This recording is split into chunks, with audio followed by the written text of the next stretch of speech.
Jai Om Vishnupada Paramahansa Paribrajagacharjavaja Stotarasata Sri Srimad Jagat Guru Srila Bhakti Sundar Govinda Dev Goswami Maharaj Ki Jai. Jai Srila Gurudev Srila Govinda Maharaj Abhirbhav Maha Mahotsav Ki Jai. Jai Sri Vyasa Puja Titi Mahotsav Ki Jai. Jai Om Vishnupada Paramahansa Paribrajagacharjavaja Stotarasata Sri Srimad Kulachuramani Sava Shastra Siddhanta Vetananta Sri Vibhushita Srila Bhakti Rakak Sridhar Dev Goswami Maharaj Ki Jai. Jai Nitya Leela Pravistam Vishnupad Paramahansa Paribrajagacharjavaja Stotarasata Sri Srimad Bhagavan Srila Bhakti Siddhanta Saraswati Thakur Ki Jai. Jai Rupa Anuga Guru Bhagya Ki Jai Namacharya Srila Haridas Thakur Ki Jai. Jai Rupa Anuga Guru Bhagya Ki Jai. Jai Sri Chaitanya Saraswata Acharya Brinda Ki Jai. Jai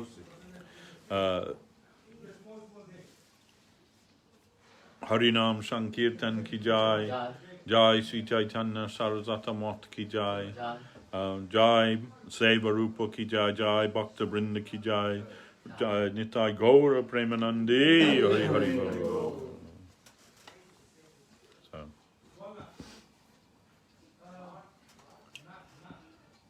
So, Ru, if you want to carry on listening to that, go somewhere else and listen to it, okay? Otherwise, switch off. So today is the most auspicious day for the world, the appearance day of His Divine Grace Om Vishnupad Srila Bhakti Sundar Govinda Dev Goswami Maharaj, our beloved Divine Master and Sevite President Acharya of Sri Chaitanya Saraswat Mat, who appeared on this day in the village of Bamanpara in what year was it? It was 93 years ago. Anyway, 93 years ago. You can do the maths. I'm not really good with the maths, but so of course we want to say something in remembrance of His Divine Grace, in honor of His Divine Grace, in praise of His Divine Grace. But, we will begin with by just reciting some of his own compositions, Sanskrit compositions. This one, I'm sure many of you are familiar with it. It's called Sri Guru Prashasti, praise for Sri Guru. Oh no, excuse me, that's not the one I wanted. This is another one. This is called Swarupodbodhana, Awakening to the True Self. And this was published in Gaudiya Darshan, Volume 1, issue number 4, on Tuesday, 15th of November, 1955. It says, Ami Guru Das Nahi Anya. I am a servant of Sri Guru, nothing else. Ami Kariba Brahmana Choda Bhuvan. Sarupe Sabaya Kari Hubdhana. Hatte Laye Yaba Premera Nishana. Dharaba Sarupa Chihina. I will travel throughout the 14 worlds, awakening everyone to their true self. I will take the banner of divine love in hand and cause everyone to recognize the sign of the true self.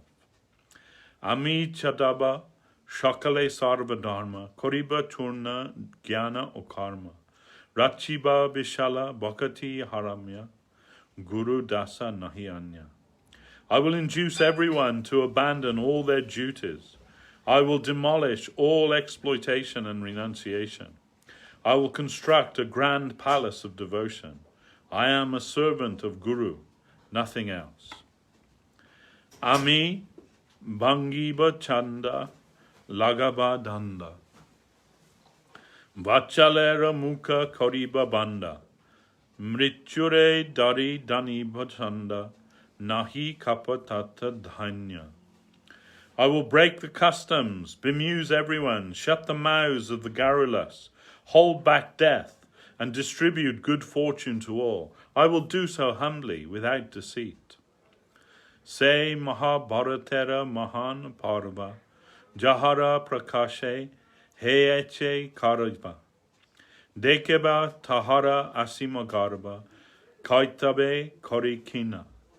I will show the unlimited glory of he whose manifestation brought the great portion of the Mahabharata to an end. I will efface all duplicity. Ami bhajhaba jagate bijaya danka, guchaba shakala dvandva shanka, bahaba vishve bhakati ganga, tushi hari labhi punya. I'll sound the kettle drums of victory throughout the world, dispel all quarrel and fear, and let the Ganges of pure devotion flow throughout the universe. Satisfying the Lord in this way, I will attain good fortune. Ami aranyaraya, mlecha shabhaya, lagaiba bale Krishna sevaya, chadaiba sabe golokera naya, prithvi kariba shunya. I'll forcibly engage all, the noble, the ignoble, and even the barbarous, in Krishna's service. I will board them all in the boat to Goloka and empty the earth. Ami chalaba shakale guru padabale, vadama tuliba hari bolo bale, mahamaya vini chahala chahile, kariba chinna bhina.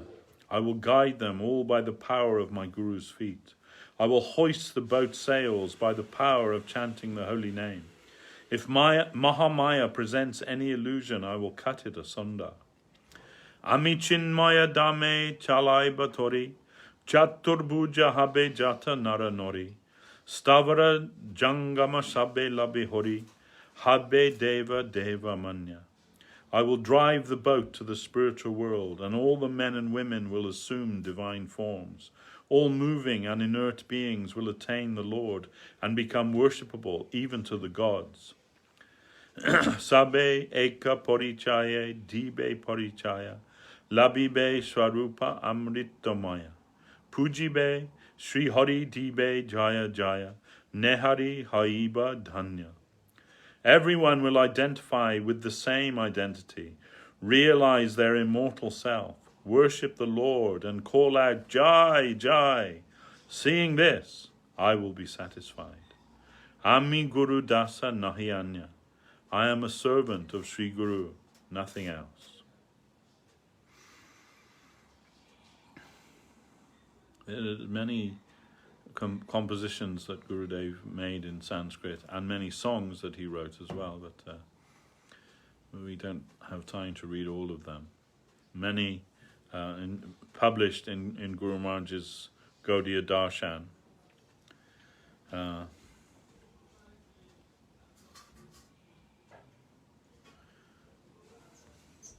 Many prayers to Srila Guru Maharaj and also to Guru Maharaj's godbrothers. He wrote a pranam mantra to Srila A.C. Bhaktivedanta Swami Maharaj, pranam mantra to Srila Bhakti Saranga Goswami Maharaj, pranam mantra to Srila Bhakti Vichar Jajava Maharaj, pranam mantra to Srila Bhakti Kamal Madhusudan Maharaj, pranam mantra to Srila Krishnadas Babaji Maharaj, and pranam to Srila Bhakti Siddhanta Saraswati Thakur, pranam to Srila Vrindavan Das Thakur, Srila Krishnadas Kaviraj Goswami, and many other. This is particularly nice, I think. It's called Havana, an appeal, a Bengali poem originally published in the very first issue of Sri Gaudiya Darshan on Sunday, the 14th of August, 1955. Jagate Nikila Tamasha Britta, Supta Jagata Jana, Samudita Aji Gauda Gagane, Gaudiya Darshan. Today, Sri Gaudiya Darshan has appeared in the sky of Gauda to awaken the sleeping souls in this world who are covered by darkness. Chute aya ore, santira dake, abala bridda nori, abhimana shuddha maya bandhana, osudha enechitari. Hey, come running! Sri Gaudiya Darshan peacefully calls to the young and the old, the men and the women. Pride is the sole cause of your bondage in illusion, and we have brought the medicine to liberate you. Swarupa Tomara Nitya Chaitanya, Paramananda Maya, Hadam Mamsera Tali Ki Kahano, Tahara Adhara Haya. Your true self is eternal, conscious, and completely joyful. How can this bag of flesh and bones ever be its proper place? Deha paribara sonara sangsara, rabe nako chiradina, saba chede tor jete habe ore, tabe kena motihina. Your body, family, and golden household life will not remain forever. Eventually you will have to leave all of it and move on. Hey, why are you unmindful of this? Suddha gumma gore, swapanera bare, amara amara kori, britta jada rase katoiche kala, maya pisa chire bori. Simply dreaming drowsily, proclaiming, mine, mine. You are spending your time engrossed in meaningless mundane pleasures, bound by the witch Maya. Kanta ke tora, preya sira rupe, vajina shirade jage, putra ke tora, rakta susichiche, baba bali anurage. Who is your wife? She's a tigress awake beside your head in the form of a lover. Who is your son? He affectionately calls you father, but he sucks your blood. Bandava nahe dashu dhanava, saba udayama lute, nishva koreche haya vanchita, tabuki re choka pote. They are not your true friends. They are a thief and a fiend who have stolen all your energy and left you destitute. Alas, you have been deceived, yet you do not open your eyes. Gata gumaibi pisa chirakole, moha tamasara gore, chira janamera bandu re tora, bhikarira veshe dware. How long will you sleep in the lap of the witch Maya, under the spell of her dark illusion? Your eternal friend is now at your door, in the garb of a beggar. Ai deke son akula parane, aya deshe fire aya, gumma bara ara nahi re samaya, kramasha I bela yaya. Listen, he calls with an eager heart. Come back to your home. There is no more time to sleep. Gradually time is passing.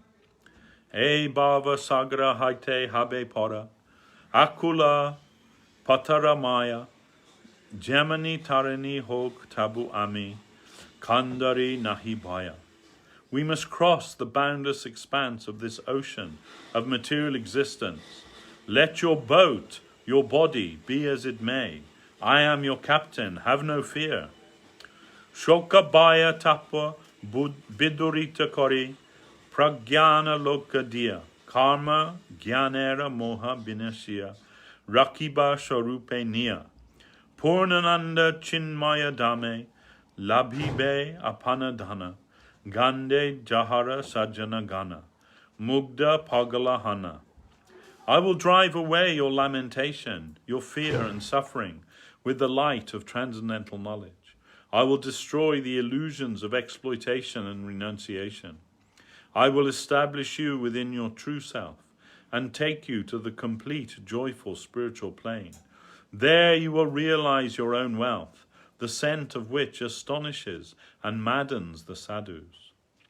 Krishna charana kamalera madhu, niravadi panakori, anande nachibe swajanera sane, muke bali hori hori.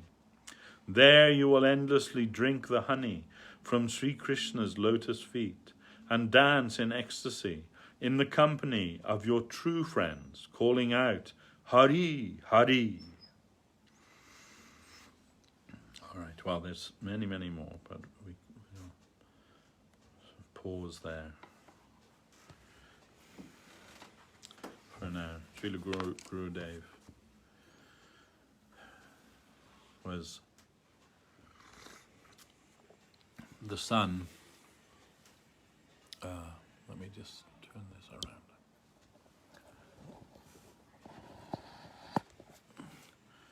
Srila Gurudev was the son of a great Vaishnava guru himself, and pure Vaishnavi lady was his mother,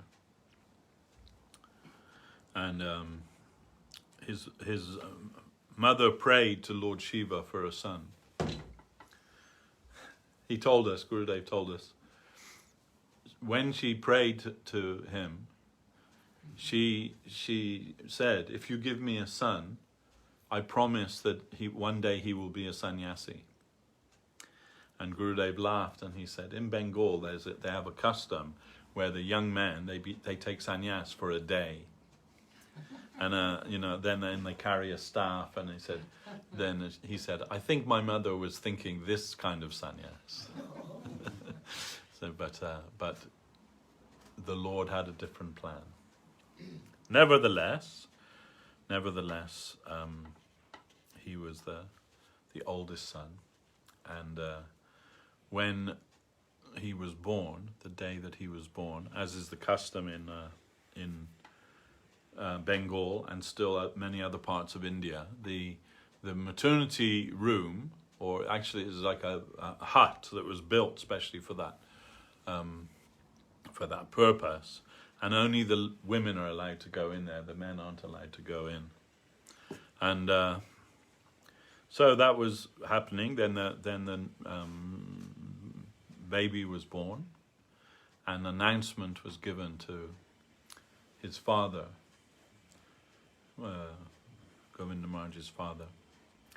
And nearby, I say nearby, it's not so near, but you can say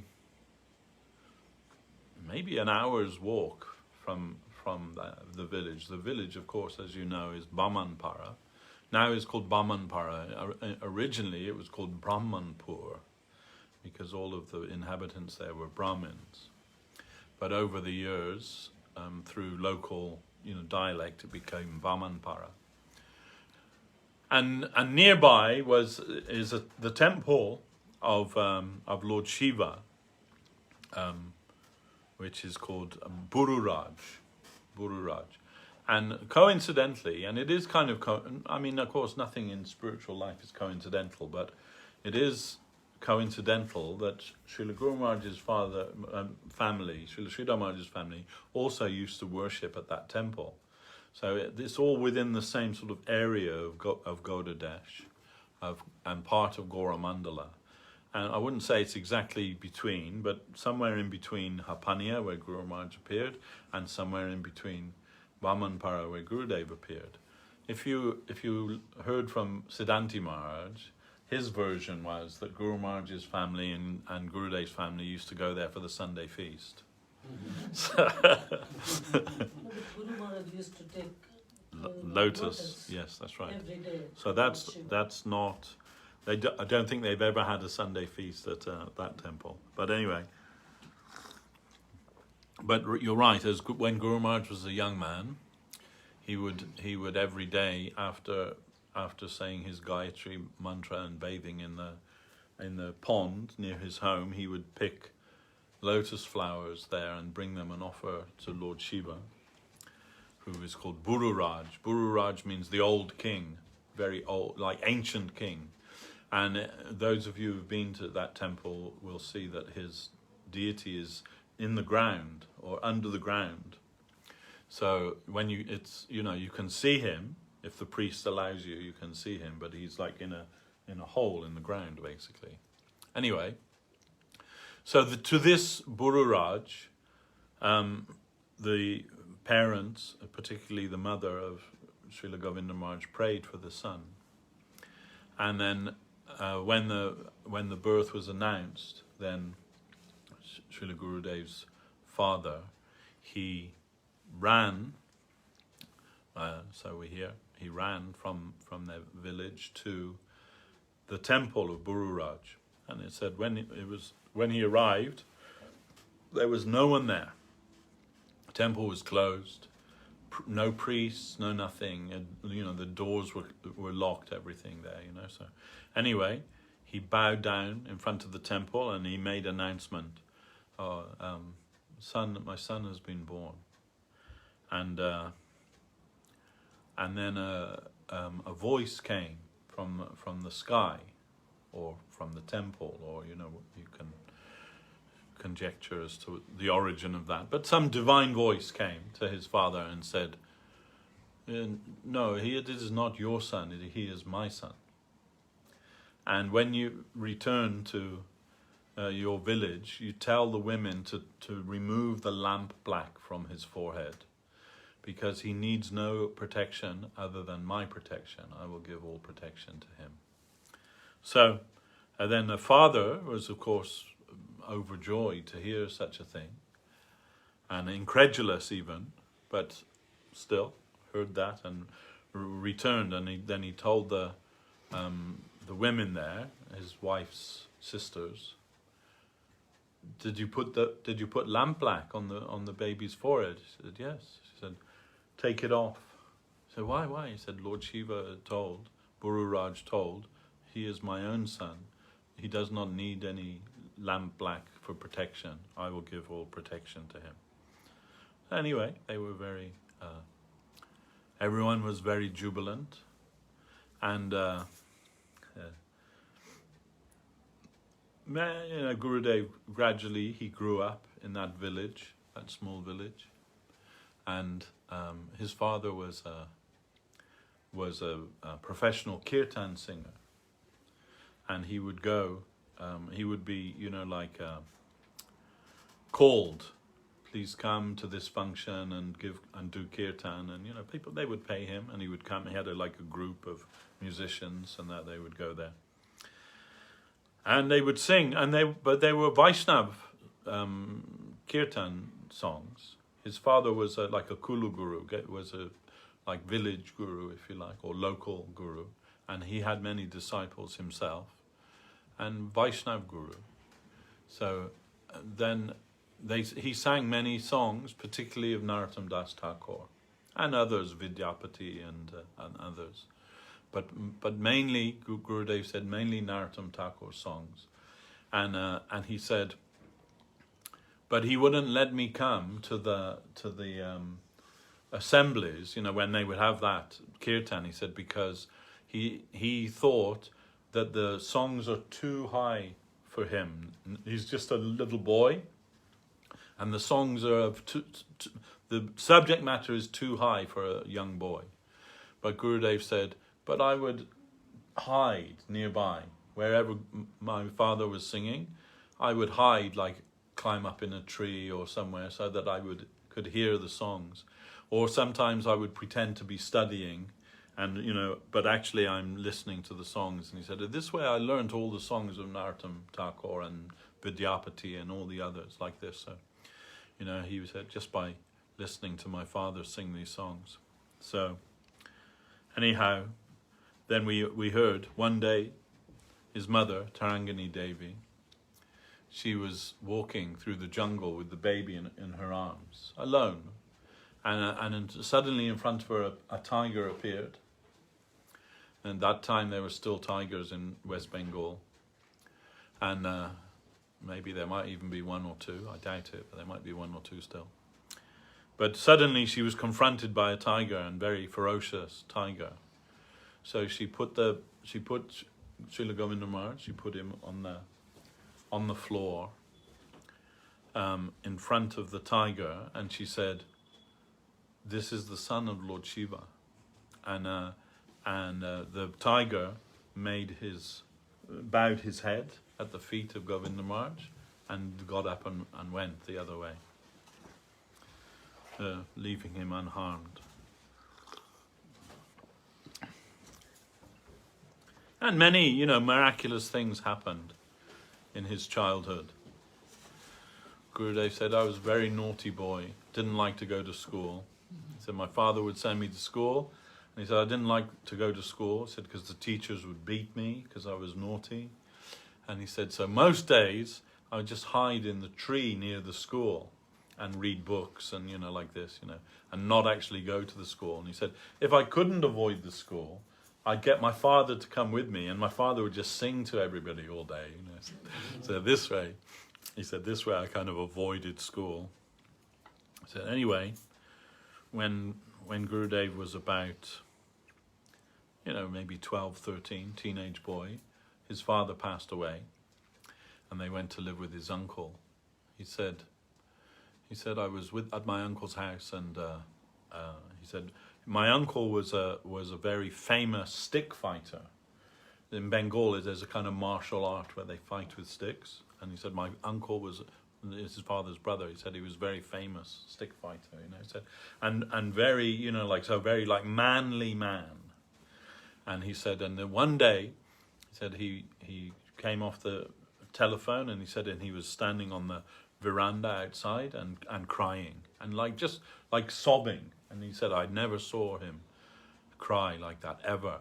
And I asked him, well, Uncle, why are you crying? And he said, oh, because someone just called to invite your father to come to give kirtan at this particular function. And he said, and they didn't know that he already passed away. It was shortly after his passing. And I said, and for this reason, I'm feeling very sad and crying, and like this. And Gurudev said, what did you tell him? And he said, I told him to call back in an hour. And I said, I'd try to arrange something. I didn't tell him that, your father had passed away, but I said, if you call back in an hour, I'll see if I can arrange something. He said, but I won't be able to arrange anything. Then Govinda Maharaj said, I can sing those songs. He said, what do you mean? You're just a 13-year-old boy. How can you sing those songs? And you were never taught those songs. And he said, I know all those songs. Test me, any song.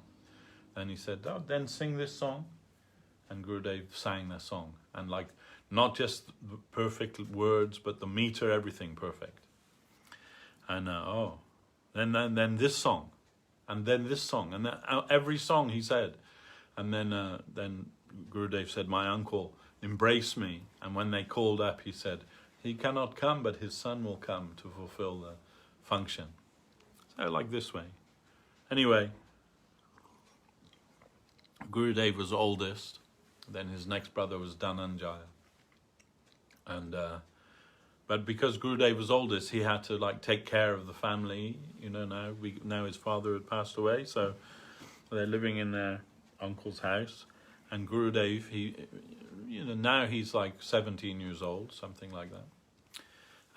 And he became apprentice to a doctor. And he said in those days, the law, unwritten law, accepted rule was that if you studied with a doctor as his assistant for so many years, then you yourself would also become accepted as a doctor, and you would be able to practice in the local area.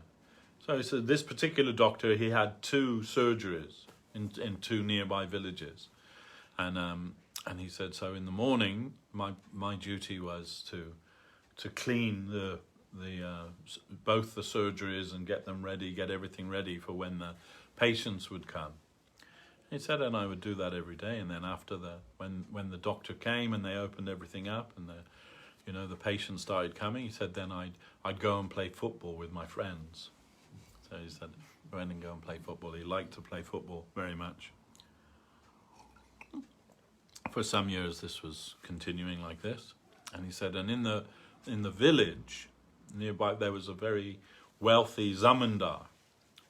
That means landowner, like a landlord, So, and he said he had a very big house. And in that house, he had a very nice library. So in that, and Gurudev said, and he liked me very much. He said, zamindar is a polite way of saying dacoit. Like generally it means that they're in charge of the organized crime in the area, whatever that might be.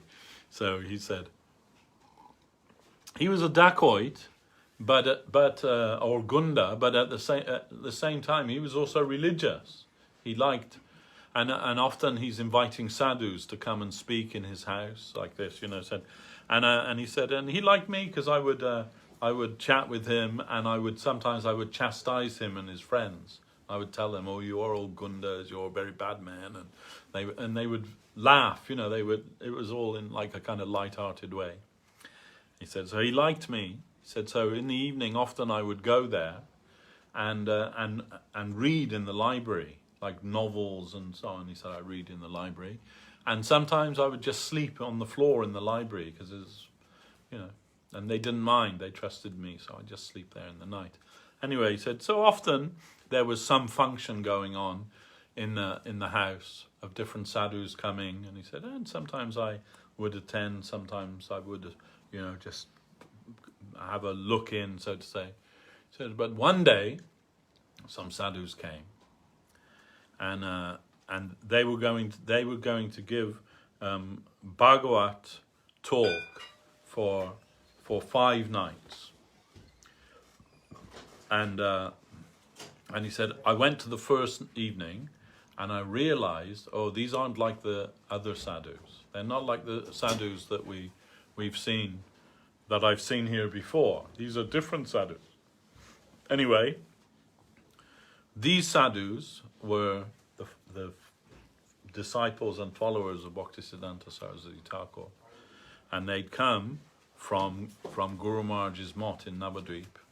I'd say mott, it wasn't really a mott then, yet. But where Guru Maharaj stayed, there were a few of them there. And they're doing this program for 5 days. Said so, but Gurudev said, but there wasn't one of them that could play the mridanga. They had the mridanga, but none of them could actually play the mridanga. So then I said, if you give me the mridanga, I'll play. And he said, they were like laughing at me. Oh, young boy, All right, you can try, they said, they gave him, and then they saw that because he learned from his father, that he was like very expert mridanga player. So they were playing the mridanga.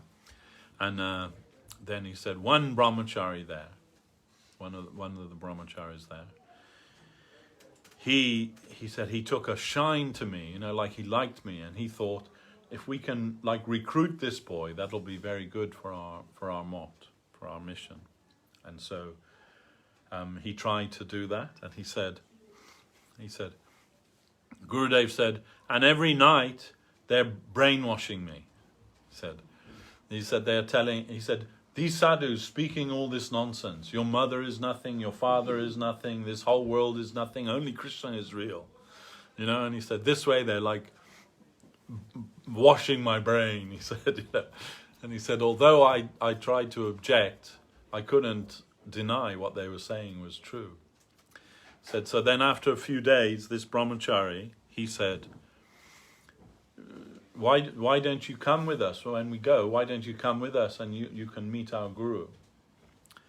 And Gurudev said, and I don't know why, said, but it just came out. I said, yes, I'll come with you. Then he said, as soon as I said it, immediately I said it, I regretted saying it. He said, but my nature is, if I make a promise, I can't go back on that. I must fulfill my promise. He said, so then for the next few days, I'm thinking, how can I get out of this now, without going back on my promise? So he said, I'm thinking this way, all this way. Then he said, like on the 3rd night or the 4th night, so there were a couple more nights that they were going to be there. Then he said, and that brahmachari said, and so you'll still come with us? And he said, yes, I'll come. He said, but if you're going to take me, you'll have to take me tonight, because after tonight I won't be able to come. And he thought, Gurudev said, I thought they would say, oh, well, we're here for a few more days. It's not going to be possible. We can't take you tonight. Never mind, maybe next time. He thought, this way I'm going to get out of it, So then he said, yes, I'll come, but it must be tonight. Then, to his surprise, that brahmachari said, okay, then tonight. So then when the program finished that night, it finished, he said it was about 11 p.m. when it finished. And Brahmachari came and said, all right, let's go. And he said that Brahmachari took me and we walked from Bamanpara, not Bamanpara, it was nearby to Bamanpara. I forget the name of the village. It was maybe like a little town rather than a village. But anyway, I forget the name now. But they walked from there to Navadvip. And he said, and it took us from like 11 p.m. till 4 a.m. in the morning. He said at 4 a.m. in the morning, we came to the river Ganges. Now, if you know where the mott is in Navadvip, there's a bridge over there. Gauranga Setu, it's called. But that bridge didn't exist in those days. In fact, that bridge didn't exist when I first went there either. It was just started building it, wasn't it, Dakesh? Where they just started the construction. So, but in that this is 1947. There was no bridge, and also no boatmen at 4 a.m. in the morning. So then he said, we'll have to swim across. And so Gurudev said, and I just came in what I was wearing, so I didn't have like any change of clothes, nothing. He said, so I took off my clothes and I rolled them in a ball and I swam across the river holding them above the water so they wouldn't get wet with the Brahmachari Prabhu. And he said, we got to the other side and we dried off and I put on my clothes and we walked from there to Guru Maharaj's ashram. And at that time, Guru Maharaj's ashram was basically a thatched hut. And Guru Maharaj said, just one thatched hut and a couple of outbuildings. And said, I'm living in the hut and a cobra living in the roof. And he said, I'm going, and every day I'm doing cultivation of, like planting vegetables, and I'm carrying buckets of water. And he said, and Govinda Maharaj coming with me with small buckets of water, like my boy, they're doing like this. But anyway, so that was how things were when Gurudev came. And Gurudev said, all my life, all my childhood, I'd heard about, the ashrams of Vishishta Muni and the ashrams of, from Mahabharata and Ramayana, the descriptions of these great ashrams of these great rishis and munis and so on. So this is what I'm expecting when I got there. And he said, and when I got there, there's just a thatched hut and a field, Then he said, then that brahmachari could see I was very disappointed. The look on my, I couldn't hide the look on my face of disappointment. And then, and the brahmachari said, don't worry, it is a small ashram, but a very big sadhu is living there. Said, and then it said, then we entered through the gates, and we came, and Guru Maharaj was it was just at the time of sunrise, and I came through the gate, and Guru Maharaj is walking backwards and forwards on the veranda, chanting Harinam. Said, and this is where I first saw him, and this was the morning of Nrsimha Chaturdashi in 1947. So this was the day of Gurudev's arrival, or first meeting of Guru Maharaj. Incidentally, the Nrsimha Chaturdashi is the day of the installation of Guru Gauranga Radha Shyam Sundar. Obviously not the same year, but same day. So double festival, triple festival for us. Then Gurudev said, and Gurudev said to me, will you stay? And Gurudev said, I already told I would stay, so I was a little annoyed why he's asking me this question. And I already gave my word that I'm coming to stay. And will you stay? And Gurudev said, to Srila Maharaj, yes, I'll stay. Guru Maharaj said, okay. Then he said, and if you stay, my requirement of you is this, that you will listen to what I tell you and not to what your mind tells you. Will you be able to do that? And Gurudev said, I said yes, like loudly I said yes. He said, I was young and naive and I thought it would be very easy. said, but it's not so easy not to listen to your mind. Anyway, this was their first meeting, Nishinga Chaturdashi, 1947. And within 1 week, Srila Sridhar Maharaj had decided that this boy will be his successor. And he also had it written in his will at that time. Then Govinda Maharaj said, that was when my fighting life began. He said, because before then, all the brahmacharis, everyone there, they all loved me. But as soon as Guru Maharaj said, this boy will be my successor, then they all hated me. so he said, even that brahmachari that brought me there in the first place, now he became my enemy. It's because actually they wanted to take over the temple. That land was bought for Guru Maharaj by his godbrother, Sakhi Charan Rai. He bought that land for Guru Maharaj. And there were a few brahmacharis there. They were godbrothers, Guru Maharaj's godbrothers. But they knew that Guru Maharaj's chart said that he would not live longer than 1951. That his chart said he would die in 1951. So they thought, when he dies, then we'll take possession. It'll be okay, no problem. So, and then when that didn't happen, then they said to Guru Maharaj, "Oh, we should make some trust, like how to run the temple." And Guru Maharaj said, "Under what law will that be?" He said, "Majority decision." And he said, so if you all want, you can all come together and control me with your majority decision. That's what you say? He said, no.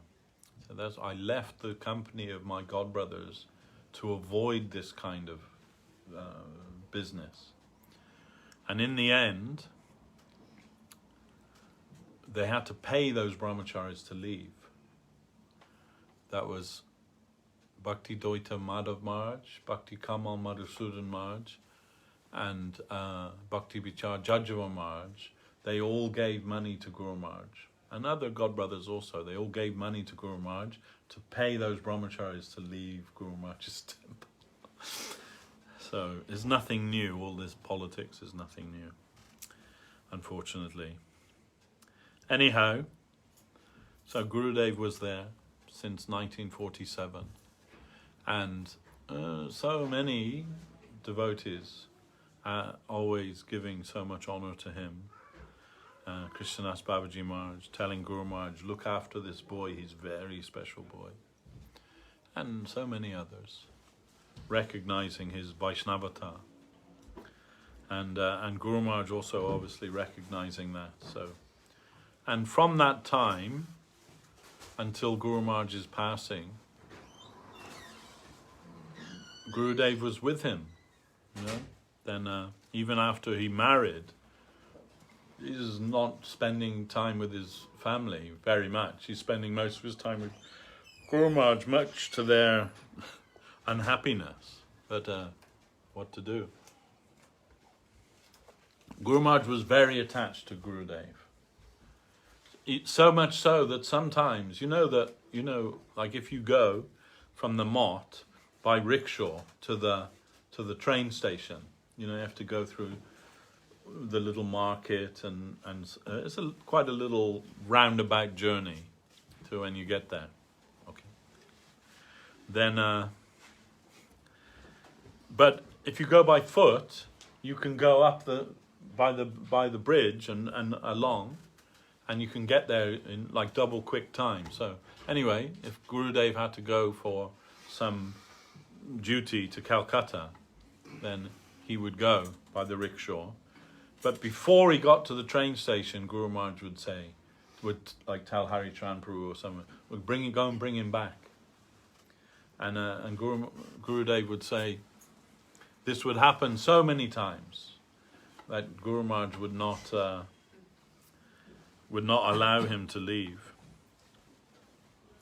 But Gurudev very humble and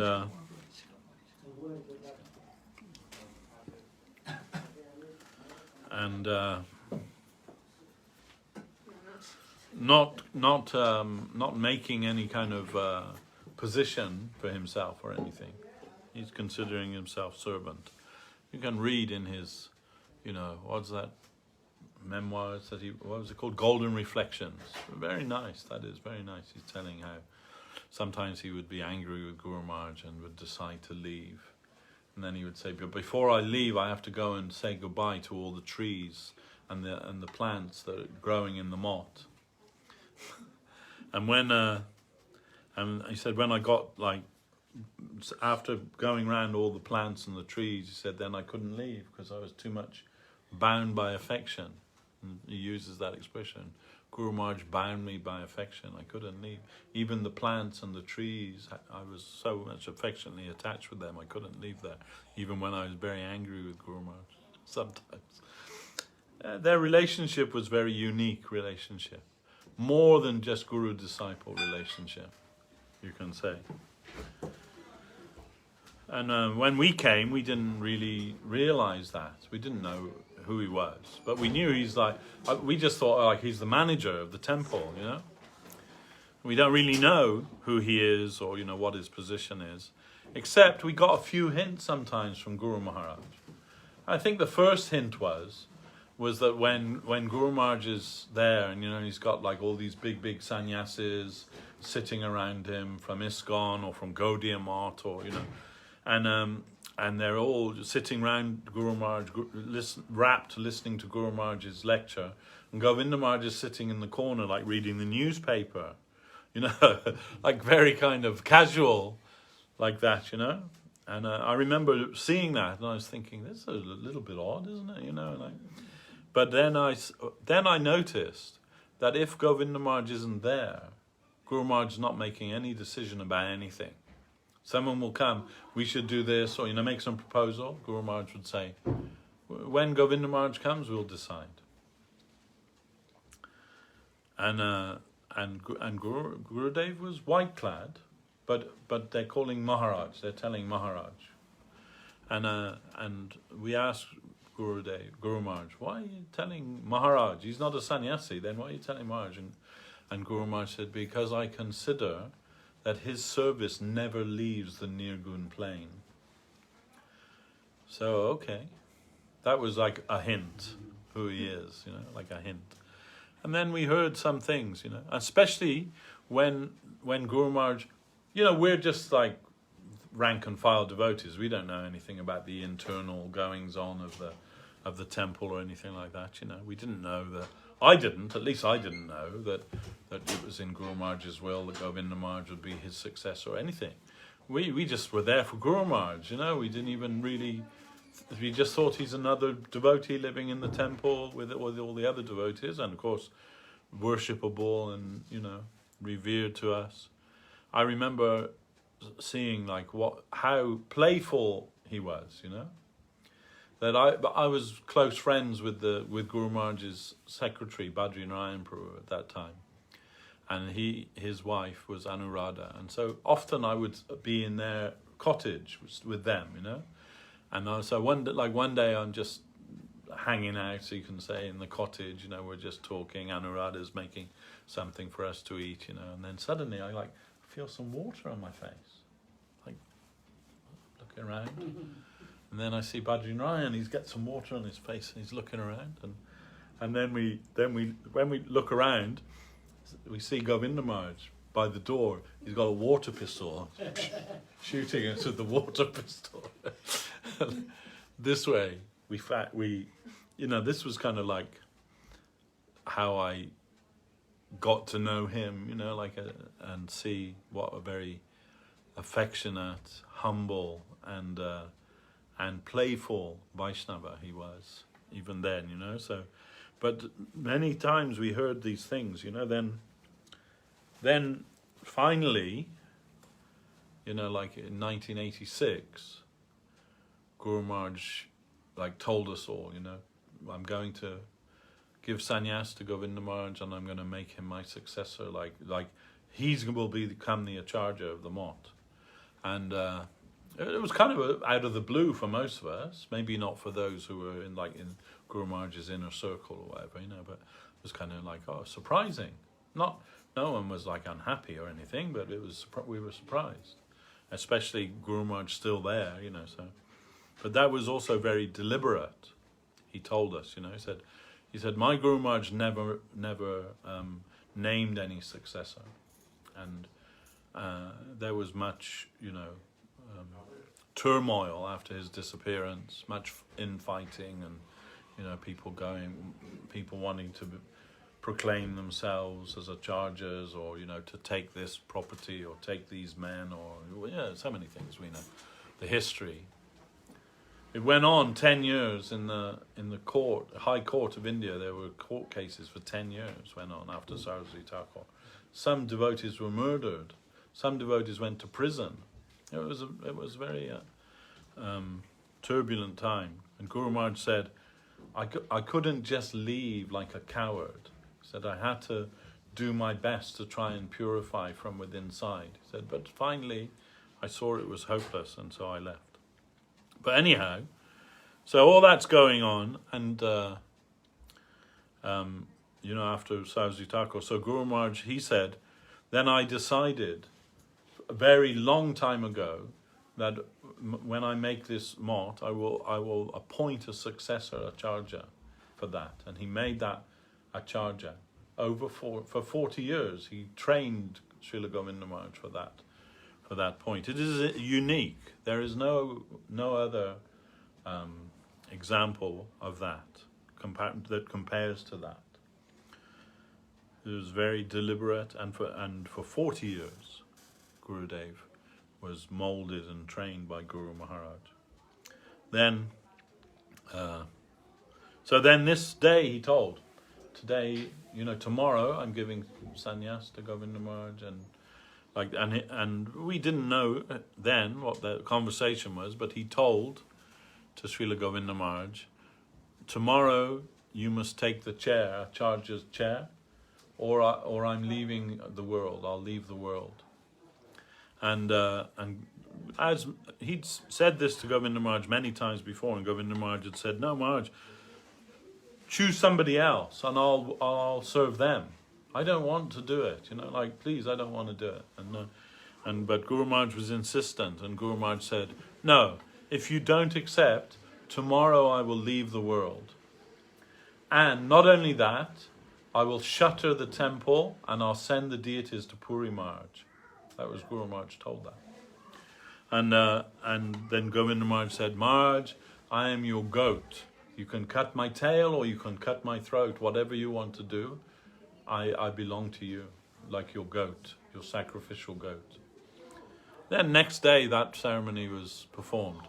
I missed the whole thing because I had to go with Purnananda Prabhu to Calcutta, because it's just before Guru Maharaj's Vyasa Puja.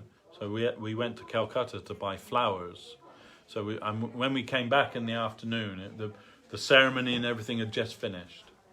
And as we came, Guru Maharaj was leading Govinda Maharaj on his veranda, and he made him, Guru Maharaj's chair, where Guru Maharaj gave lecture from, he made Govinda Maharaj sit in that chair. Govinda Maharaj was very reluctant, of course, to do that, sit in his Guru's chair. But Guru Maharaj, forcibly made him sit in the chair. And then Guru Maharaj told, as you've seen, from this day, all Harinam, Diksha, Sannyas, everything he will do, and I am retiring from that. And then he said, then Govinda Maharaj gave talk, and he said, generally Tridandi Sannyas means Kaimanovakya, words, actions, and life, everything dedicated to the service of Hari. Then, but he said, but my Tridandi Sannyas is that I will serve my Guru Maharaj's deity, I will serve my Guru Maharaj's mission, and I will serve my Guru Maharaj's devotees. This is what I consider as my Tridandi Sannyas. And he said, and I want you all to consider me as the garbage can of this temple. Any rubbish you can put in me, I will accept it. This is my position, he said, very humbly And everyone listening to that, everyone was like crying to hear his humility. And very beautiful. Then after that day, Guru Maharaj retired. And after then, Govinda Maharaj giving Harinam, Govinda Maharaj giving. Except once. And maybe it happened a few times, but two devotees came, a man and wife. They came and this was like their once in a lifetime spiritual journey, you know. They'd heard about Guru Maharaj and everything, then they'd come to Chaitanya Saraswat Mat, and they want to be Guru Maharaj's disciples. But Guru Maharaj said, no, I'm not giving initiation anymore. But Govinda Maharaj will come. Govinda Maharaj wasn't there. He had some other duty somewhere. Govinda Maharaj will come in a few days. He will give you initiation. So they were happy with that. You know, Guru Maharaj told them, you will be his disciple. He's my chosen successor. Yes. He was happy. Those two devotees, they were happy. But one day passed, Govinda Maharaj didn't come. 2 days passed, Govinda Maharaj didn't come. 3, maybe 4 days passed. And as the time was ticking, their ticket was running out. They can't stay any longer. They have to return to their country. And they're not wealthy people. This was like maybe their one and only time that they'll ever come to India. You know, they'd like saved up to do it and everything. And then they're telling to Guru Maharaj's secretary, tomorrow we have to leave. And Govinda Maharaj hasn't come, and we're feeling very disappointed that we'll go back without his connection. You know, then Badri told to Govinda to Guru Maharaj, and he said, so the next morning, the morning that they're leaving, Guru Maharaj knows the situation. Then Guru Maharaj says, those two people, that couple, ask them to come to me ready for initiation at 8 a.m. So they came to Guru Maharaj 8 a.m., you know, with the tray and everything ready to take Harinam. And they sat down in front of Guru Maharaj, and Guru Maharaj was chanting on the beads. And then he said, please understand, I am doing this as Ritvik for Govinda Maharaj. You will be his disciples, not my disciples. So that also is like unheard of, unprecedented, that the Guru will be Ritvik for his own disciple. But Guru Maharaj was also very pragmatic. You know, Chaitanya Saraswat Mat. Now everywhere is Chaitanya Saraswat Mat, but in the time of Guru Maharaj, only Navadvip Mat. In the time of Guru Maharaj, that we had a temple in Puri, and we had one temple in the time of Guru Maharaj in Calcutta. But they weren't called Chaitanya Saraswat Mat. They were called Sri Krishna Chaitanya Sarasvata Krishnanushilana Sangha. And only Navadvip Mat was Chaitanya Saraswat Mat. And during his life, Srila Sridhar Maharaj's life, only one other temple was named Chaitanya Saraswat Mat, and that was this temple, London Temple, because he considered London to be his place of service. He said, I could not go, but my Guru Maharaj wanted me to preach in London, so I consider it as my service. If you can make a center there in the name of Chaitanya Saraswat Mat, I will consider it a great service to my Guru Maharaj, Saraswati Thakur. And so we tried to, it wasn't this property then, originally. We established some house in Blackheath, and Guru Maharaj actually, by the persuasion also of Govinda Maharaj, he named it as Chaitanya Saraswat Mat. Now everywhere is Chaitanya Saraswat Mat, you know, they just stick a cardboard sign in it. But in the time of Guru Maharaj, there were only 2 places in the world. And I remember being with Gurudev in Moscow, St. Petersburg, and Avadut Maharaj was opening a new center somewhere, and he's in front of Gurudev. He's considering what will be the name of the center, and he said, we'll call it. Avadut Maharaj said, we'll call it Chaitanya Saraswat Mott, and they're discussing, but in front of Govinda Maharaj, but they're like not including him in the conversation, not asking him, yeah. So, and then and when he said that, we'll call it Chaitanya Saraswat Mott, then Gurudev slammed his fist on the table and he said, I will decide what is Chaitanya Saraswat Mott, not you. Anyway. So that was how things were in those days, and in the time of Guru Maharaj. But because of that, and because of all the fighting after the disappearance of Saraswati Thakur, then Guru Maharaj wanted things to be very clear, both legally and spiritually. So, in the time of Guru Maharaj, his own disciple, he only gave one disciple sannyas. Western disciples he gave sannyas, but in Indian disciple, only one. Both Hari Charan Prabhu and Krishna Sharan Prabhu, they both wanted sannyas, and they were both qualified men, but Guru Maharaj would not give them sannyas. Guru Maharaj also gave sannyas to many of his godbrothers after Saraswati Thakur, and he also gave sannyas to many of his godbrothers' disciples if they weren't living any longer. But his own disciple, only one. And the reason was because in Indian law still, or at least then, I don't know about now, but that if a guru has property and they have a sannyas disciple, the sannyas disciple automatically inherits that property. So Guru Maharaj knows if there are many, then they'll be fighting.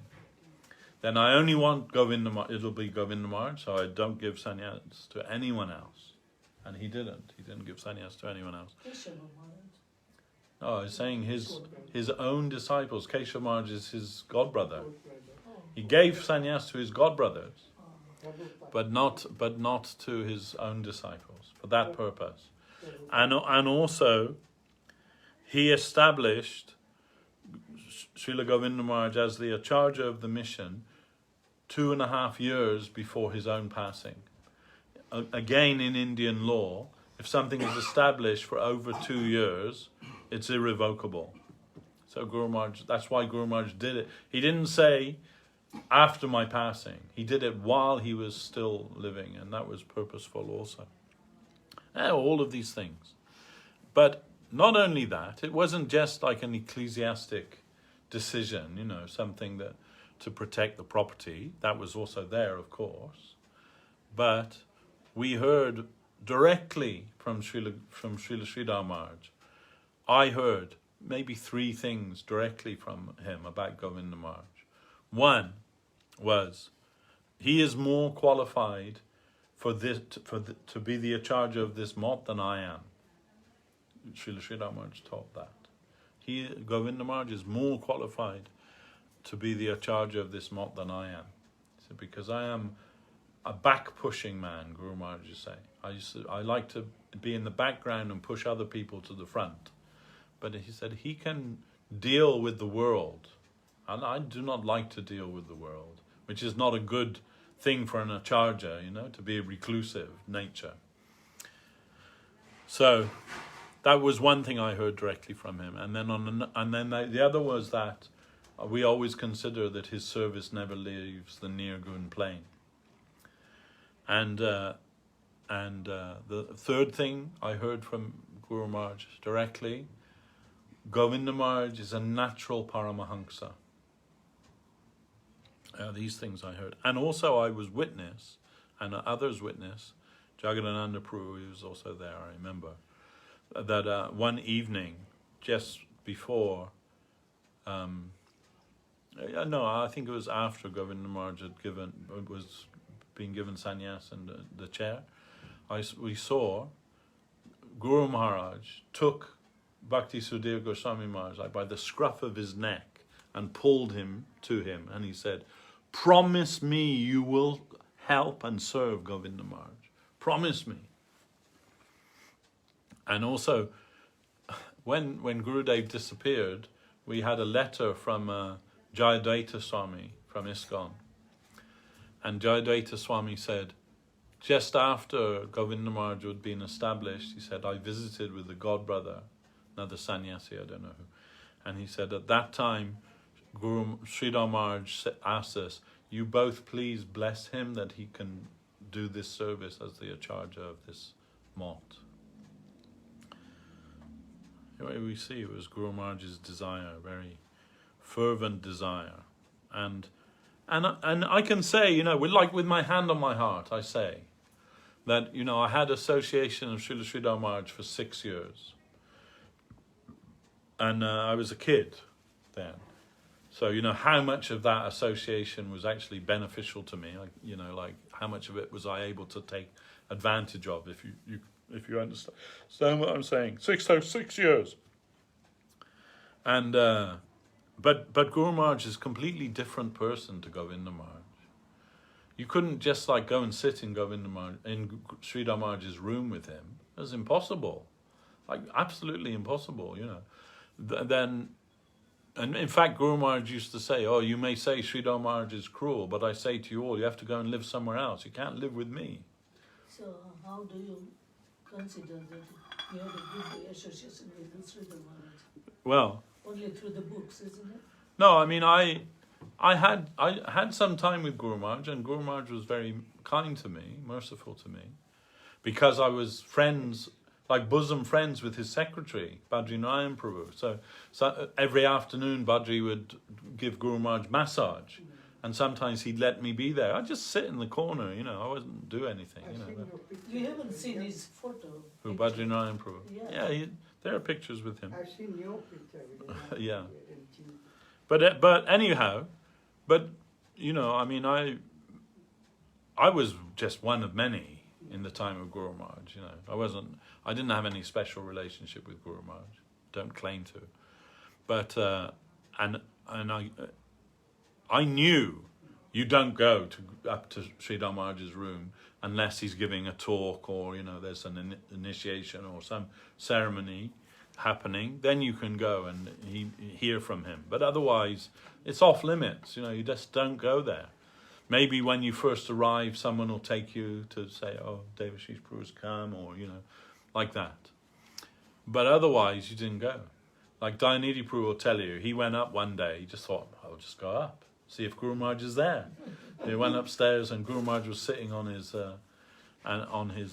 veranda. He's just sitting on his bench, chanting Harinam, and Dayanidhi Prabhu came and just sat down, in front of Guru Maharaj, and Guru Maharaj's eyesight was very poor. He can't see unless it's that close to his face. He can't make anything out, even with his glasses on. So he just said, "Who are you?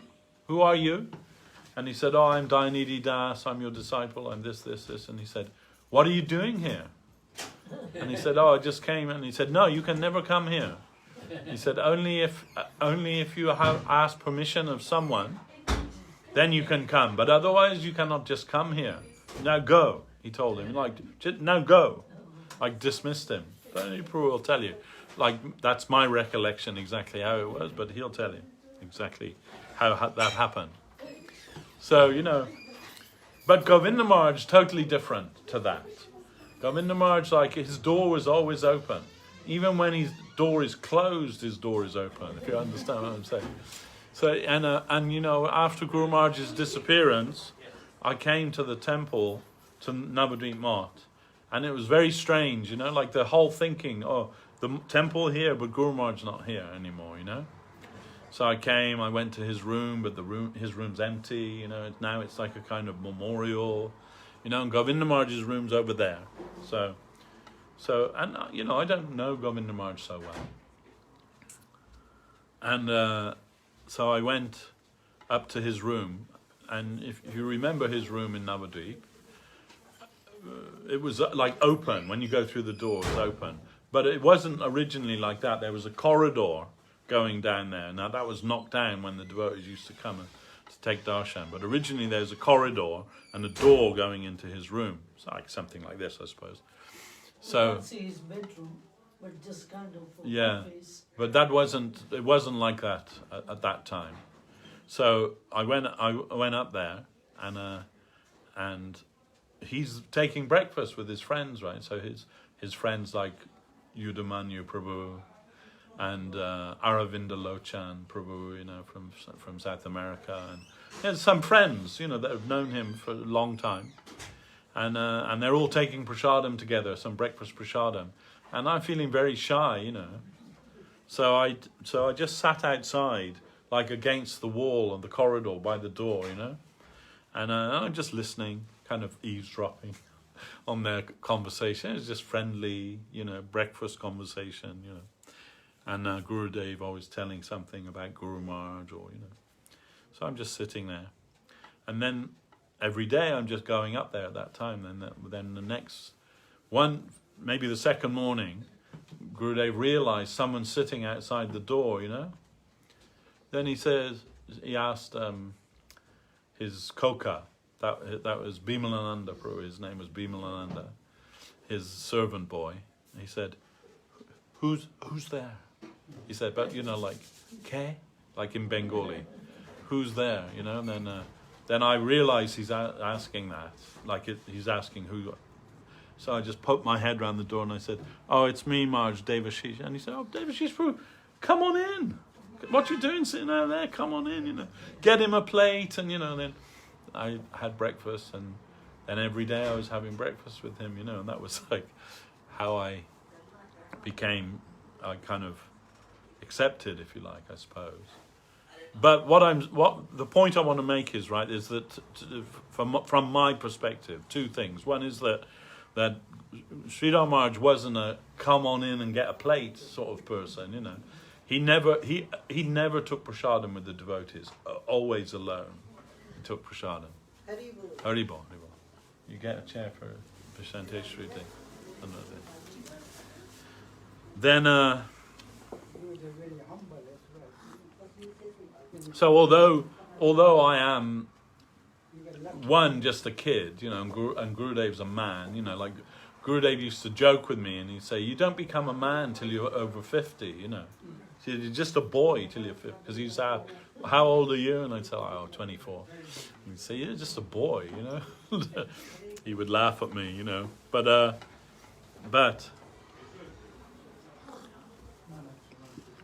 she needs that garden chair.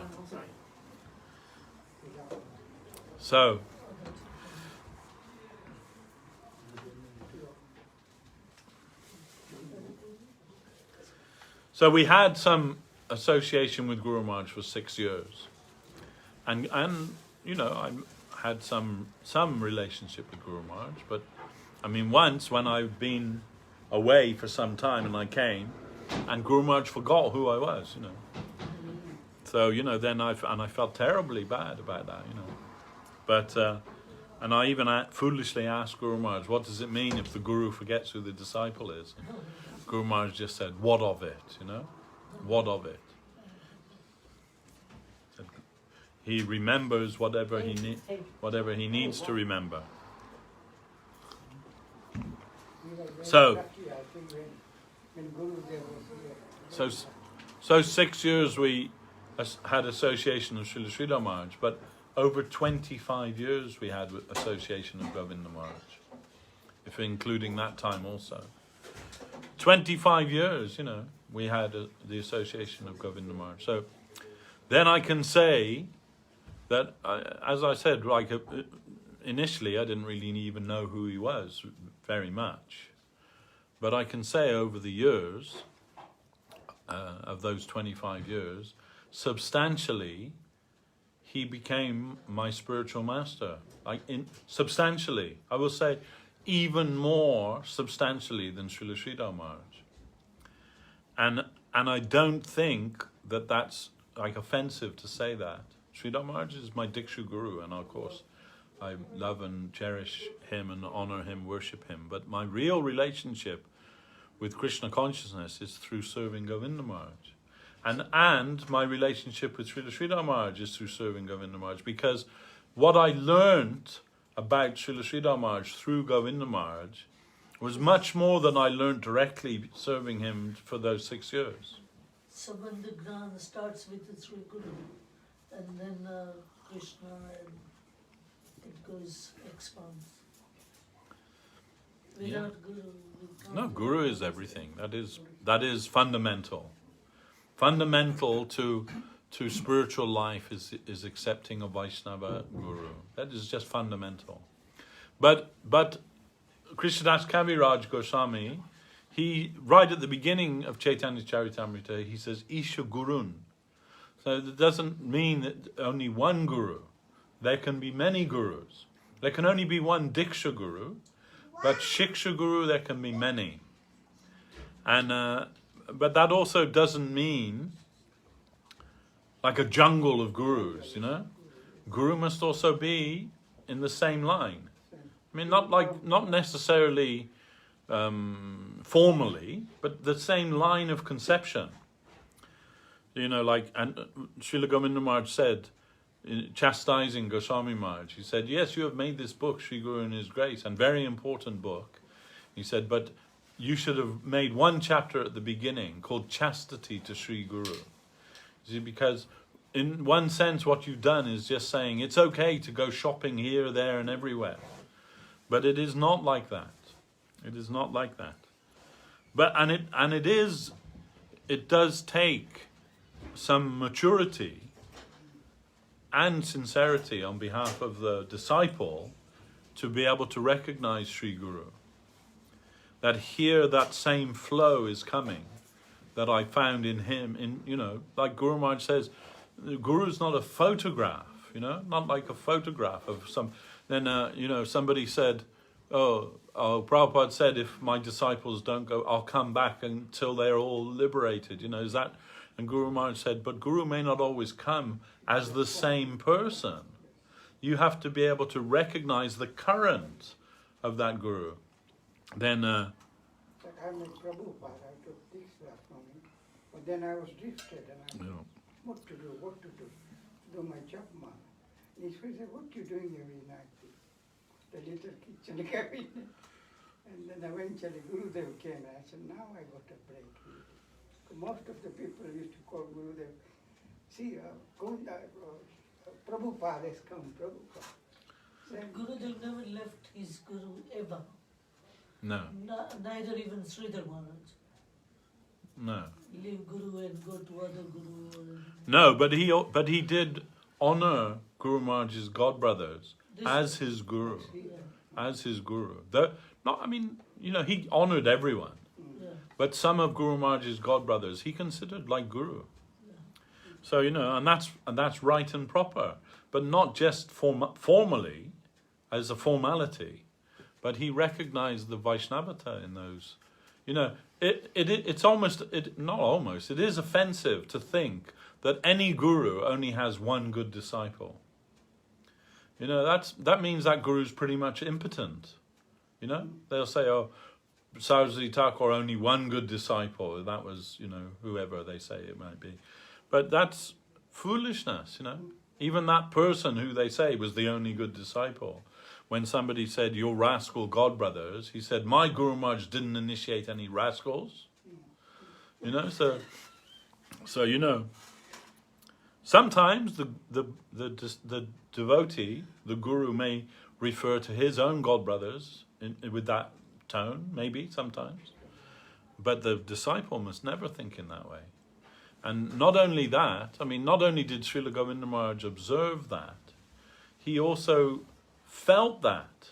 You know, like I was just saying now, in his Sanskrit compositions, he wrote pranam mantras for Madhusudan Maharaj, for Goswami Maharaj, for Jajjava Maharaj, for all of these.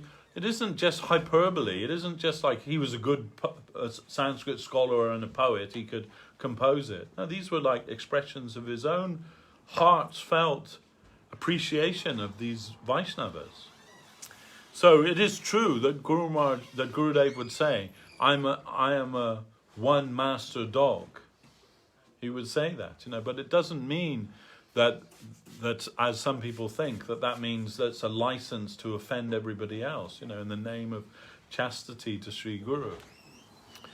No, a real Vaishnava sees the Vaishnavata in other Vaishnavas. He can appreciate that because he's trained by Guru Maharaj to see that.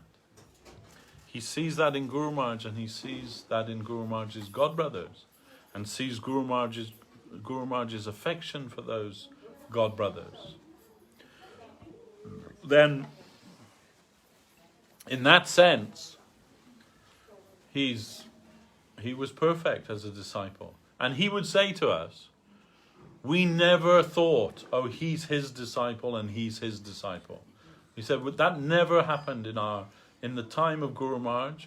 He said, we would all mix together. We would go on Navadvip Parikram together, Madhav Maharaj's party, Goswami Maharaj's party, Madhusudana Maharaj's, all together.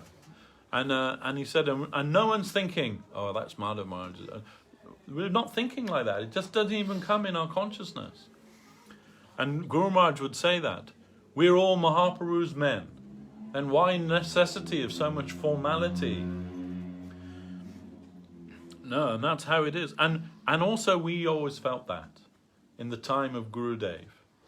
We never thought, oh, well, I'm Guru Maharaj's disciple, he's Govinda. We never thought, oh, well, they're less than us because we're Sridhar Maharaj's. We didn't feel like that.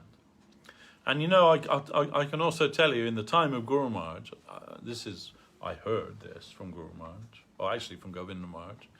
I wasn't there as witness to that. But Keshav Maharaj, Keshav Maharaj was a very strong personality, let's say. Before he was a sannyasi, he used to go everywhere by horseback. And we're told that sometimes he would whip Muslims as he would go by with his horsewhip. Like, very strong man.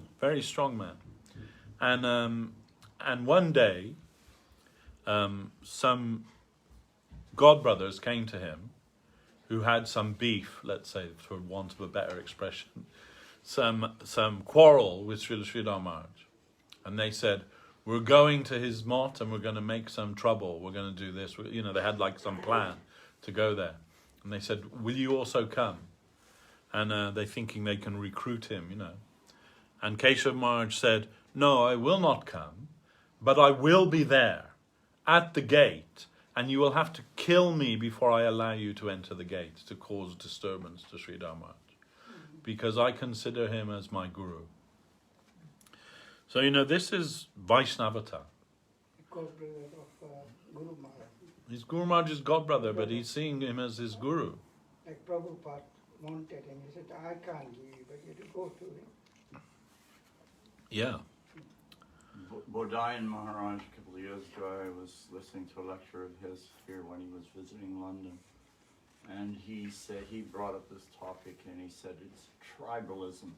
Yeah. He said this kind of impetus to be tribal and to see everybody being in splinter groups and stuff. He said this is destructive. So this is not conducive. Absolutely right. And not only tribalism, it's more, in fact, if we're honest about it, it's more like children in the playground. Yeah. That's what it is, Oh, my guru's better than your guru.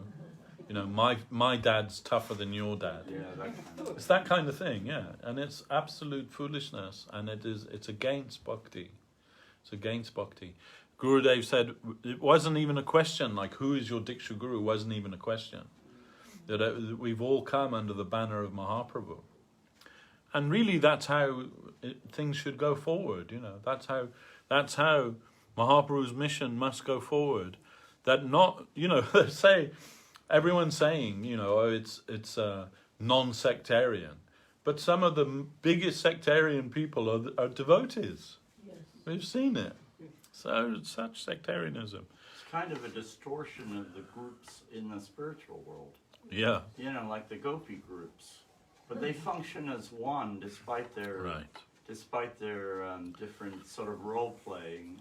Yeah. But here I feel like it's, like people take it very seriously. No, this is one time one of a friend of mine, a devotee from ISKCON, he came to see Guru Maharaj and he said, he asked Guru Maharaj this question, why is it that different gurus have different opinions? And how do we harmonize that, right?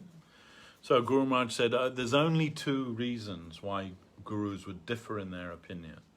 One is rasa. He said, then he gave the example. He said, so the rasas, they're not always compatible with each other. There's disagreement but because of rasa. He said, like Mother Jashoda, she wants that her boy Krishna has a good night's sleep every night. But that's the Vatsalya rasa perspective. But the Madhura rasa perspective is the coward girls, they want to take Krishna out dancing all night. Isn't it?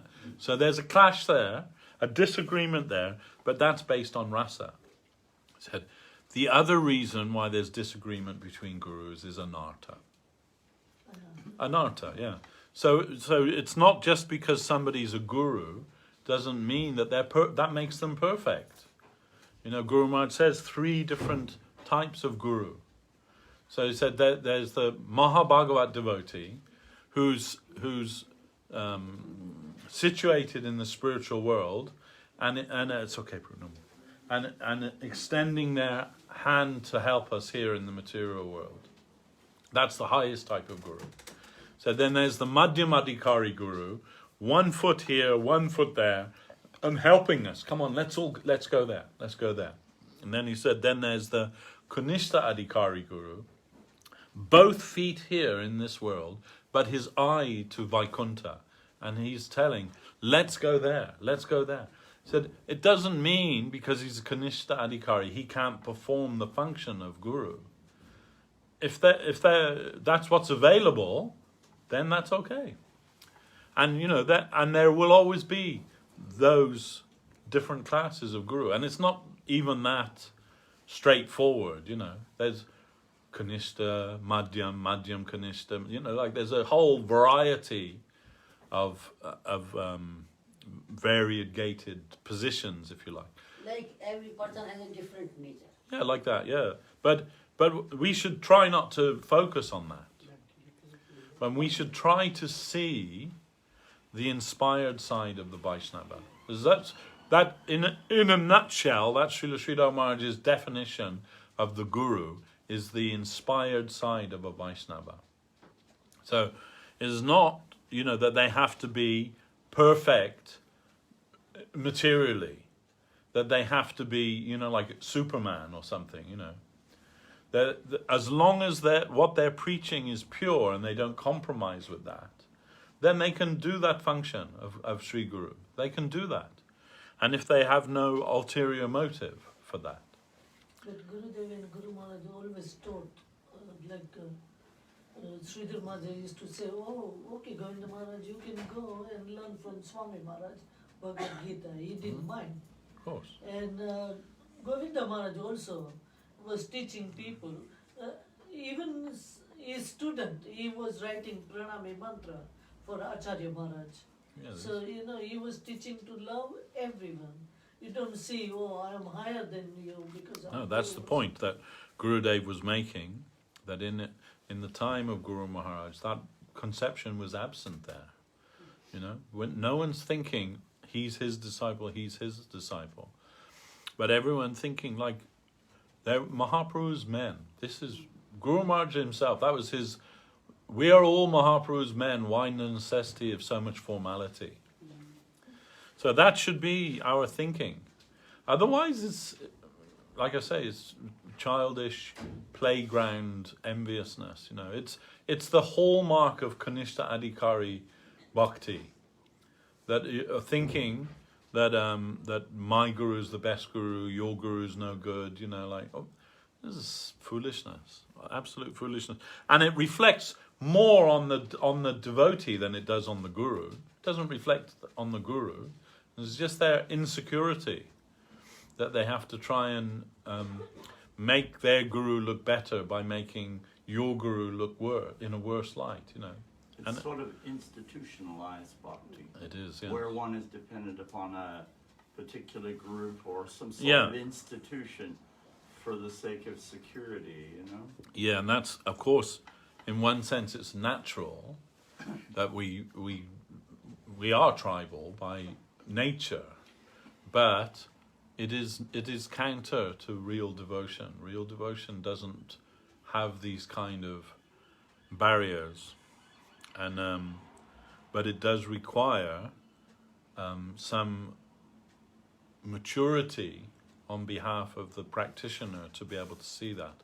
So that's why Srila Govinda Maharaj said, before your Sri Guru and His grace, there should be a chapter which says chastity to Sri Guru, because equally the neophyte devotee will think, I can get a bit here, a bit here, a bit here, and like make a kitchery, you know, from hearing from so many different people, but with no allegiance to any of them, you know.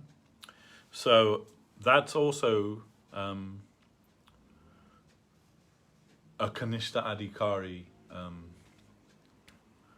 default position, so to say, you know, because they're more concerned with their own perception of their own bhakti than actually what is bhakti. But we should take our standard from the standard devotees. And if you want to understand how a society of devotees should function, then you don't have to look any further than Chaitanya Mahaprabhu and his associates. They're not all disciples of Chaitanya Mahaprabhu. They all have many different gurus, but they're never thinking any envious way about this one or that one or anything.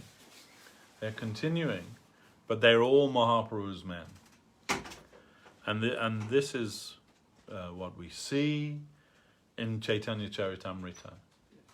And Guru Maharaj said this is our,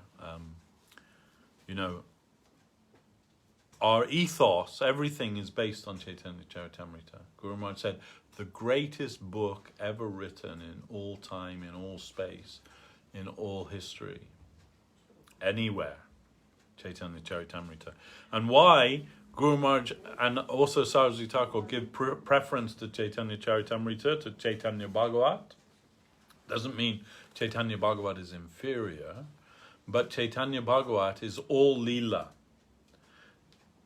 Chaitanya Charitamrita is all supported all the way through with Siddhanta. And so Saraswati Thakur, Guru Maharaj would say, the Sahajas prefer Chaitanya Bhagavat because they can twist all kinds of meanings from it. But it's very difficult to do that with Chaitanya Charitamrita because Krishnadas Kaviraj always supports everything by scripture and by philosophy. So both are transcendental literature, no doubt, but for the practitioner, Chaitanya Charitamrita is more beneficial for us because there's so much wealth of Siddhanta given in there. And Guru Maharaj would say, if you give your attention to that, then you will find that automatically Krishna Leela will come to you. You will find yourself awake within that realm without having to try and study that in any separate way. Jai Sisi Guru Garanga Radha Sham Sundar Hari Ju Ki Jai. How did Purnanam stay so long with Guru? Love, I guess. In that project Vrindavan, Well, we joined about the same time, Purnananda Prabhu and I. he was 16. And we were a similar age, yeah. So but he's Indian, so it's easier to just be there in India, isn't it? I had to always had to come back to London, and he's there still in Vrindavan, but he's not living in the mott there, no, but he's there, and those who came to Guru Maharaj. Very nice devotee. Yes, When you used to come to my house mostly every day, You feel like, some devotee stayed many years. With him, if you spend a couple of hours, you feel like, you got the lot. Yes. Yeah, we met again in 2019. I hadn't seen each other for a long time, so that was very nice. Little reunion. First time he brought Gurudev to our house. Uh-huh. Yeah, he also came here a couple of times, yeah. Yes. Trusted by Guru Maharaj and trusted by Gurudev.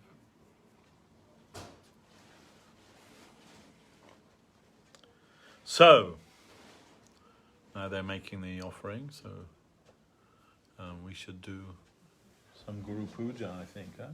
Yeah. Check what's happening.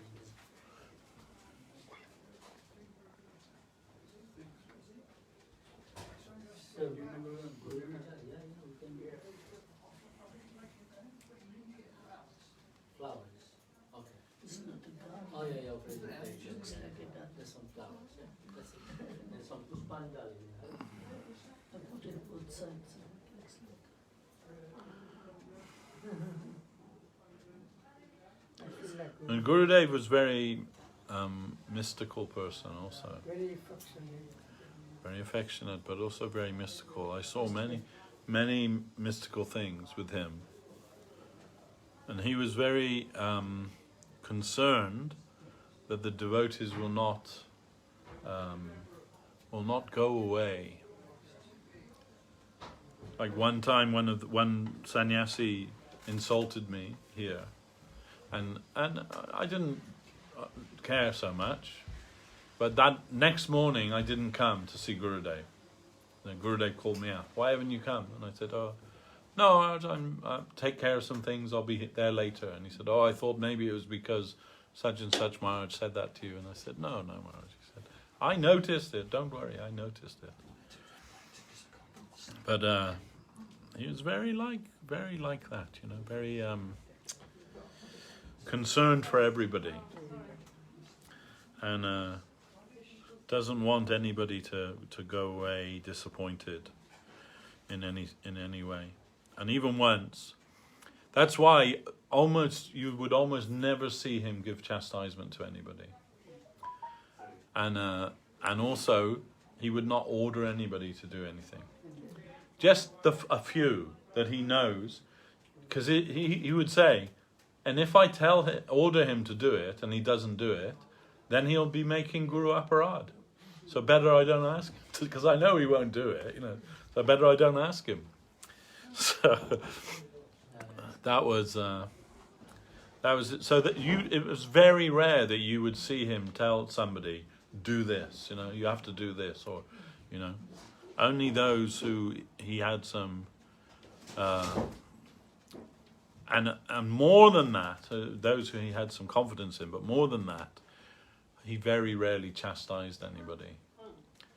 He would chastise Lalita, he would chastise Jamuna, and he would chastise Madhusudan Maharaj, meaning, you know, Mahananda Prabhu. And but generally he's not giving chastisement to anyone, in case he doesn't want to upset them, you know. Once he chastised me, and that was a mystical thing. We were upstairs, you know, and you know how crowded the room was when Gurudev was here upstairs. So I said something, trying to be clever. I was trying to say something clever, but now when I reflect on it, it was actually something a little bit offensive, you know. But I thought I was being clever. So I said it once to Gurudev, like in front of everyone. Gurudev ignored me. He ignored me. And then I thought, oh, he didn't hear me. So then I said it a second time. And again he ignored me. And I'm thinking, like, how come he isn't hearing what I'm saying? But he did hear what I said. He was just ignoring me for my own benefit. And then I said it a third time. It was a remark about Guru Maharaj, and it was, you know, like way above my pay grade, let's say, you know, trying to say something clever that wasn't actually clever at all, but actually may have been offensive. So that when I said it the third time, he looked over at me and he said, "Not to say that about my Guru Maharaj." Like really loud and like really like quite angry, and I was like shocked and immediately realized what I'd done. But then I looked and the room was full, but I realized no one else in the room had heard him say that. It was like no one, otherwise everyone would have been like shocked, you know? See Guru Maharaj Gurudev shout like that and at me, you know. And I realized, everyone was just carrying on as if nothing had happened. And I just realized, Oh, no one else heard that. And no one else saw that. But you knew. But because I heard it, I saw it. But I was just completely shocked. Not one other person was, like, detected that or saw that. And all eyes were on him all the time, weren't they? So it's not like everyone was like watching something out in the road or something. It was just a mystical thing. And then, like, that was with me, but many mystical things happened with him. One day he phoned me, he said, Mr. Vyas, why you are not here at 9 o'clock? So Maharaj, I got a bit cold. Actually, soon he phoned, he said, Gurudev wants to know where are you? I said, oh, keep phone to Gurudev. Maharaj, I got a little cold. No, if you don't come, it's all right. I just was concerned about you. Yeah, that was his nature always. But then we had one like miraculous thing was how Gurudev got the property of Krishnadas Kaviraj Goswami in Seva Kunj. Seva Kunj, that property is, our temple is next door to Radha Damodar. And right opposite is the house that belonged to Krishnadas Kaviraj Goswami, where he wrote Chaitanya Charitamrita. So, and those properties connected. So you can imagine, everyone wants that property. When it became vacant, everyone wants that property. It is like the prime property, next door to Radha Damodar, overlooking Rupa Goswami's Samadhi. And ISKCON were willing to pay like 4 times what the value of the property was commercially. And not just ISKCON, other groups also, they wanted to buy that property. So the people who owned it, his name's Mahesh, the man who owned it. But it had been like tied up in litigation for years. So at that time we were in Navadvip with Gurudev. And there, as you know, the telephone system is notoriously bad. And in the time of Guru Maharaj, they'd got a telephone. And the telephone number was Navadvip 85. That was the phone number, but most of the time the phone didn't work. But so this was one of those times we're sitting with Gurudev, and every now and again he'd pick the phone up to see, is there a dial tone? No dial tone. No, it's dead. The phone is dead. But just now and again, like out of habit, Gurudev would pick it up. So we're sitting with him one morning, and he's like tried it a couple of times, nothing, and then he just picked up the phone, and this voice said, Govinda Maharaj? He said, yes. He says, this is Mahesh from Vrindavan. He said, this property, Krishnadas Kaviraj Goswami's property has become available, and all the Mahants of Vrindavan want you to have it. He said, ISKCON want to pay this much and this, and Govinda Maharaj said, oh, I don't have any money to buy that, And they said, no, we've already decided that you have to have this property. He said, I will pay the money, and then when you have it, you can give me. And he said, you just need to send one man to sign the paper.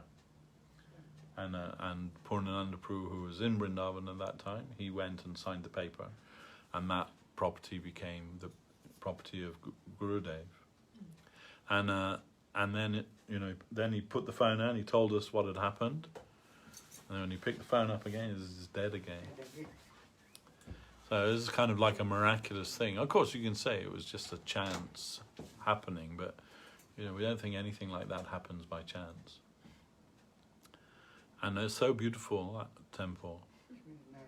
Radharasa Bihari Ju.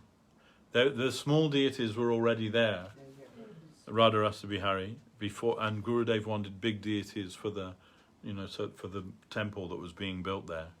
But he sent Lalita to see the Mahant of Radharaman temple, because he said, I want the Pujari to dress him like they dress Radharaman. So go and speak to the Mahant there and find out like how they do the worship and everything. And Lalita went there, and she told me, which is kind of like, I didn't know, and maybe some of you know, I didn't know, but you know, when you see Radha Raman, he's there, he's self-manifest from Gopal Bhatta Goswami's Shalagram Shila. He came one morning, and there, instead of the Shalagram Shila, there was Radha Raman. But Radha's not there, but they're still telling Radha Raman, not just Raman, Radha Raman. So then she asked, but they have like a dress for Radha there, but no one in the dress, if you like. So then she asked him, like, how does that work? How do you worship her? And he said, there's the first priest that was engaged by Gopal Bhatta Goswami to do the worship. He took a piece of marble and engraved her name on the marble, Sri Radha. And that's what we worship. We worship her holy name and the dress and everything, her holy name written on that marble. That's Radharani's manifestation there. Anyway, that Radha Rasabihari, they're there, and then Gurudev had big, full-size deity and of Mahaprabhu also, and also Pushpa Samadhi of Srila Sridhar Maharaj is there. So, and right there in Seva Kodesh. You know that Purnik Maharaj, when he comes here, does he bring the... No. He doesn't bring Radha Raman now.